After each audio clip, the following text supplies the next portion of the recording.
Hello, welcome to Fabric Friday. My name's Liz. If this is the first time you've been here, sewing for the garden potato sacks. Now, I showed you on the small haul that I didn't really need any fabric, but I did need the Hessian burlap because I was going to make my own potato sacks, and I have done two already. One's a large one and a smaller one, and to make best use of the fabric I think the smaller one is the best one to go for. So I'm going to make another and I'll show you how I've done that. It's very simple, not being exact or anything like that. Make them any size you want, and I'm just got some fabric here and I'm going to chop it up.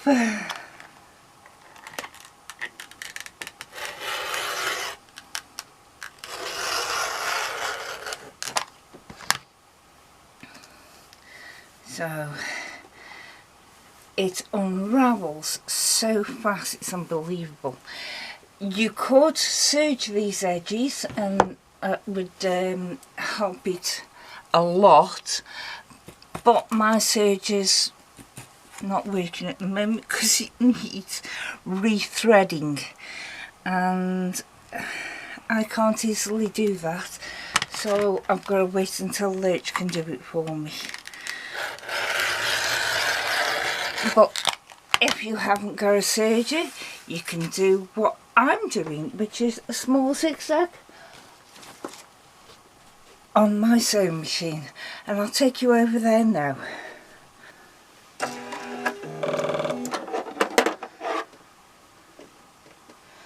Right, so let's set it up for a zigzag, and I want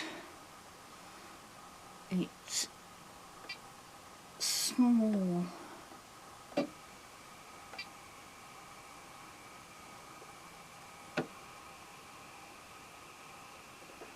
And small stitches as well, and that will help.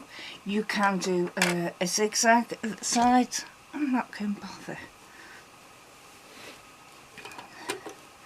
So just basically making a bag out of it, because that's all potato sacks are. But I'm doing a good 1/2 inch seam allowance.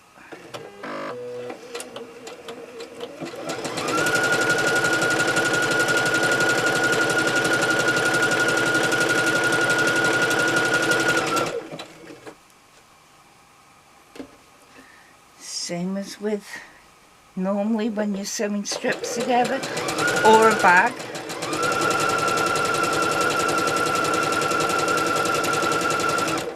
Line up your edges, take whatever seam allowance you want to.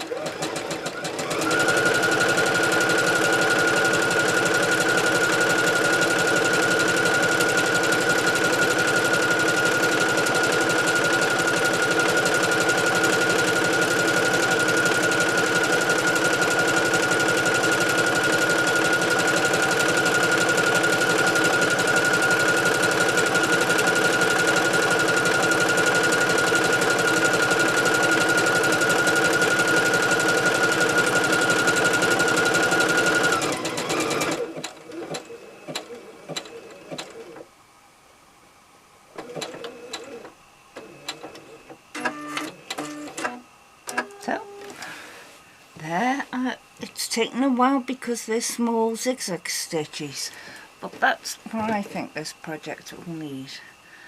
I've left the selvage at the top, so I don't have to do a hem or anything like that on it. So we'll turn it over and do the other side now.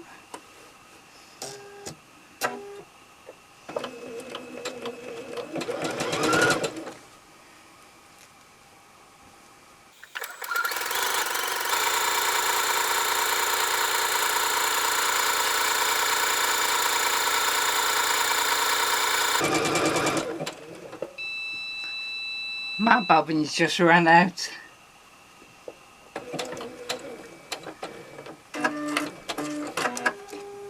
good job. I always wind a couple of them.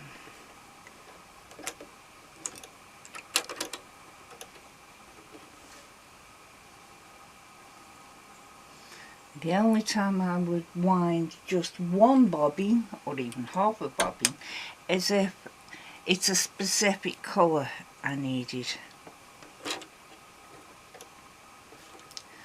And that's playing the wrong way. I've got that many different machines that all thread slightly different.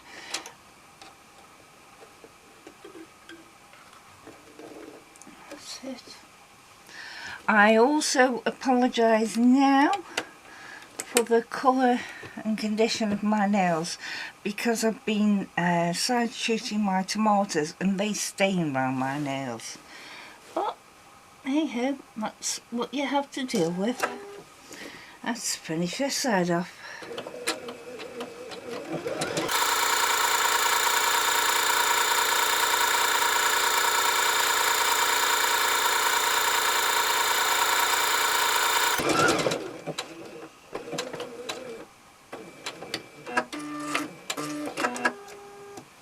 Now I want it so it'll stand up a lot easier, so I'm boxing my corners, which is basically you pull it apart out the bottom, on the bottom corners.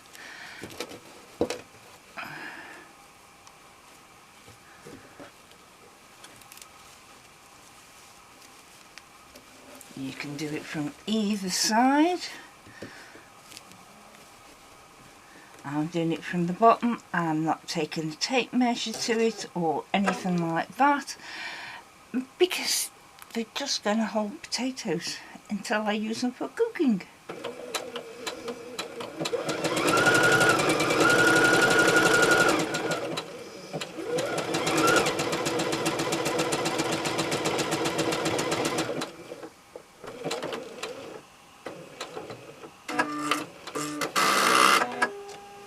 Funny noises.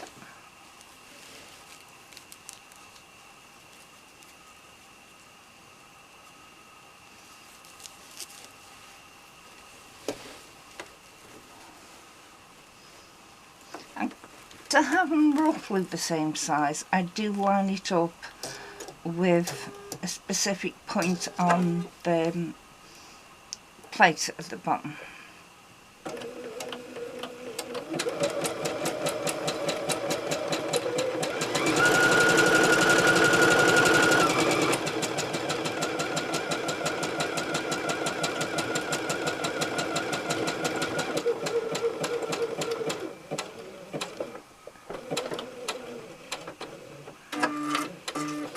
I've done some reversing stitches so it'll hold it, and that's it.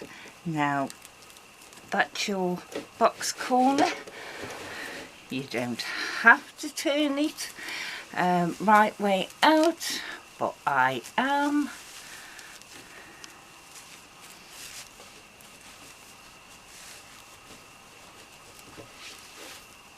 And see there, you've got a nice little box corner.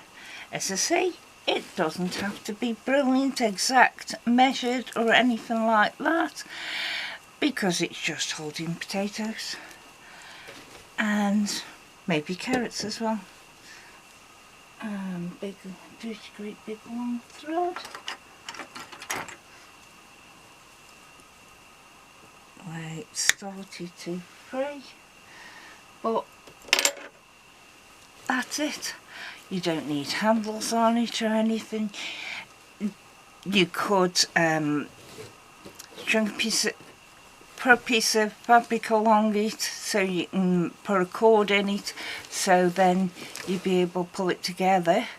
But I'm not doing that, because where I store my potatoes is in the Welsh dresser I used to have up here, and it goes in the bottom of the cupboard, so they're out of light, and I just load them up and put them in the cupboard, and that's it. So if you wanted to do a drawstring, you could do. You just put a piece of fabric along, make a casing, and then thread your drawstrings and pull it. But like I said, I don't need to do that. Don't need to do the top because that's a salvage which doesn't fray. So just a quick one this week.